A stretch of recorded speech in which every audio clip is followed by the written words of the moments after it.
রাজধানীর গুলশান ১-এর জি ব্লকের র্যাঙ্কন আইকন টাওয়ারের এই ভবনে থাকতেন পুলিশের সাবেক প্রধান বেনজির আহমেদ ও তার পরিবার। কিন্তু দুদকের অনুসন্ধানের পর থেকে এখানে আর দেখা যাচ্ছে না তাদের। ব্যবসা প্রতিষ্ঠানের অফিসেও যাতায়াত নেই বেনজিরের।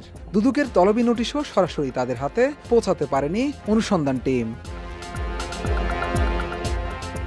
হঠাৎ করে বেনজির পরিবারের গা ঢাকা দেয়ায় তাদের অবস্থান নিয়ে সৃষ্টি হয়েছে ধোঁয়াশা। তারা এখন কোথায় আছেন তা নিশ্চিত করতে পারছেন না দুদক কিংবা আইনশৃঙ্খলা বাহিনীর কেউই। তাদের এই আত্মগোপন সৃষ্টি করেছে রহস্যেরও। কোথায় গেলেন তারা? দেশ ছেড়ে পালালেন না তো? অন্যদিকে পুলিশের একটি সূত্র বলছে তিনি দেশে আছেন। ৬ ও ৯ জুন বেনজির ও তার স্ত্রী সন্তানদের দুদকে হাজিরার দিন ধার্য আছে। আর বেনজির পরিবারের দেশ ত্যাগে নিষেধাজ্ঞা চেয়ে আবেদন করেছে সুপ্রিম কোর্টের আইনজীবী ব্যারিস্টার